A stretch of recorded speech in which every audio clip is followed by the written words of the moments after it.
So today we're looking at the pre-flight for climbing and descending. So the aim of this brief is to learn how to initiate a climb at a given airspeed and power setting, and to descend the airplane at various airspeeds and rates of descent. So so today we're looking at what power setting and attitude will give us the different variations of climb, and different power settings and attitudes we need to adopt in order to descend the airplane. So the motivation behind today's lesson is, in order to fly, we have to climb the airplane first, and descend. Once we've flown, we have to learn how to safely descend the airplane. So in terms of the airplane, let's say in terms of registration, it's Alpha Bravo Charlie. The type is a warrior, so this is important. A Piper warrior, it tells us what the speeds are. It's a little bit different to the Archer. Fuel, we've got 182 litres on board, so fuel full tanks. Oil, we've got 7 quarts. Flight time today 1.3 hours, so it's a little bit longer. And ATIS, let's say we've got information delta. So in terms of sequence, so radio calls, if there's an easy radio call, I'll get you to do, but most of the radio calls will be done by me. Startup will both have a look at using a QRH. Taxiing will be done by you. Run-ups will both have a look at. Takeoff will be done by me. Departure will both have a look at. We can begin our exercise straight away. Training, so I'll demonstrate the first climb and descent, then I'll hand over to you. Return will be done by the both of us. Landing will be done by me. Taxiing by you, and shutdown by both of us. So in terms of the configuration, so we've got 3 climbs, 3 descents. So in terms of best rate of climb, so all climbs are done at full power. So full power, and make sure you apply a little bit of right rudder as well to overcome that slipstream effect and balance that turns equally. So best rate is the most common one. Gives us the maximum height in the shortest amount of time. Attitude is nose on the horizon. Speed is 79 knots, and make sure you're trim and balanced as well. So applying that right rudder.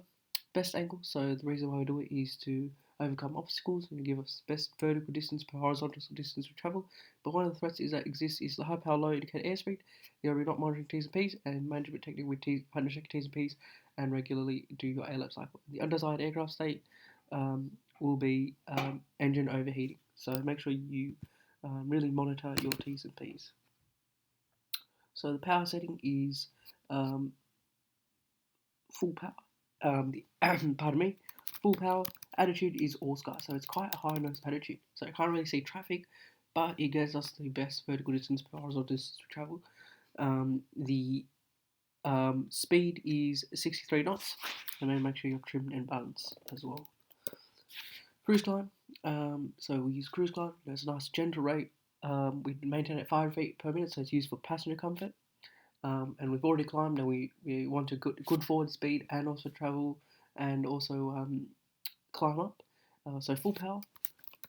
Attitude is one of the ground to will be slightly lower than nose on horizon.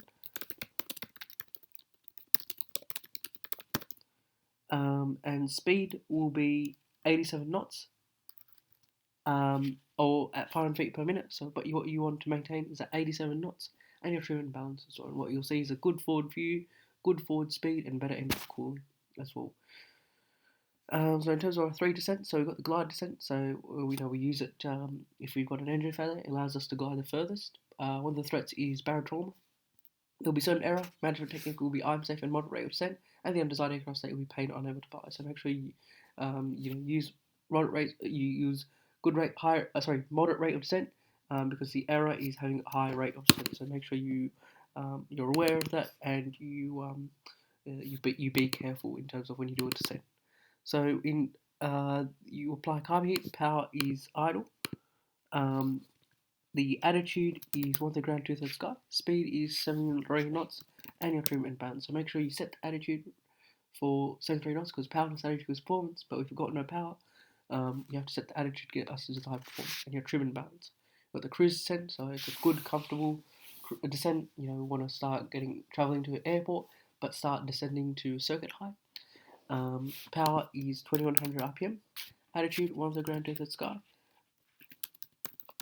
Speed 95 knots and 5 feet per minute, but what you want is at 95 knots, which will get us that good forward speed, and that your trim and balance as well.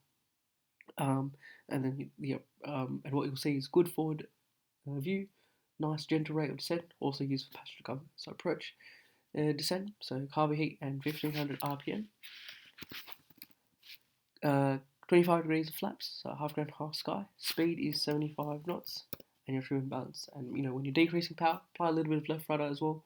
And remember, in terms of the approach descent, it gives us a good forward view. It's a nice slow but safe speed. We're preparing the airplane for landing, so it gives us a steeper descent path as well. So factors affecting performance, so environment, so height and high airport, it will decrease the angle of climb, rate of climb. So biggest factor at Bankstown is temperature. So you'll really see in flight, if it's hot day, your angle of climb, rate of climb decrease. Airspeed, so in terms of your angle of descent and rate of descent, especially in a glide, it increases. So make sure you maintain that airspeed so you can glide the furthest. Thrust, so in terms of angle of climb, rate of climb, if you have thrust, angle of climb, angle of descent, rate of descent, it decreases it. So adding that thrust will increase our range. If you think of other factors, weight, it decreases the angle of climb, rate of climb. So if you've got a dual flight with an instructor and some fuel and cargo, it'll really decreases versus if you're going solo and you're at a lighter weight. Some other factors are flaps, so that increases our rate of descent and our angle of descent. So we use it, if we're too high in a field, or we use it to overcome obstacles as well. And our final factor is wind, so it doesn't affect our rate of climb, but it increases our angle of climb for a headwind, and for a tailwind it decreases. So in terms of our checks and procedures, so you're going to pre-tree checks first. So reference point selected, carb unit as required, mixture full rich T's and B's in the green, and look out. So you clear right, center, clear left, make sure clear above and below. Pass, and make sure apply that right rudder if you're increasing power, and decreasing it, apply a little bit of left rudder. A-lap cycle, that's the most important key to maintaining any maneuver. So you've got nose horizon, attitude, nose horizon, look out, clear right, center, clear left, attitude, nose horizon, and performance. You've got 79 knots, and looking out for your height, you've got turn, slip, corner balanced, wings level, and you're maintaining direction. Lowering the nose every 5 feet, because we've got that threat of traffic, there will be poor lookout, and the underside aircraft state is air proximity. So make sure you look out for traffic, and also warming the engine, because you've got that threat of low power operations. The area will be long periods of idle power. The underside aircraft will be fouling with the spark plugs, the oil. It's not coating the entire engine properly since we've got low power settings, so it tends to pull at the bottom, and it goes over the spark plug, so it prevents it from firing the air to fuel ratio mixture. So make sure you warm it as well to 2000 RPM for 4 seconds every 1000 feet you descend only for the glide descent, and then using ASPT, so anticipate, attitude, speed, power, trip, back into normal configuration if you're climbing, and APAST, anticipate, power, attitude, speed, trim if you're leveling off for a descent. So competencies, no competencies for this lesson, but a few things I'll be assessing as part of Part 61 manual standards. So complete checks in accordance to checklist, so follow that really thoroughly. Being plus or minus 1.5 meters from sunline during taxi, so make sure that yellow sunline goes in between your legs. Utilizing the heading over, taking over procedure, anticipate that level off, so using the A-lap cycle, and plus or minus 150 feet altitude maintenance. So setting that attitude, setting that power, and trimming the aeroplane. So airmanship, how do we identify traffic? So we use a clock code. Remember, that's really important. Don't assume the instructor has seen the traffic, because the training area is quite busy. Little nose every 500 feet, and to clear the airspace. Once it's clear, resume the climb. Smooth control inputs, no abrupt movements in terms of the power, the flaps, and the throttle. Minimum maximum altitude, so you've got the minimum altitude in the training area, which is 1300 feet over non-populated, 800 feet over 1300 feet over a populated area, and 800 feet over non-populated, and maximum altitude is that 4,500 feet controlled airspace step, so make sure you watch out for that. And then doing the A-lap cycle, which is the key success to maintaining any maneuver and warming the engine. So thank you all so much for watching the climbing and descending pre-flight.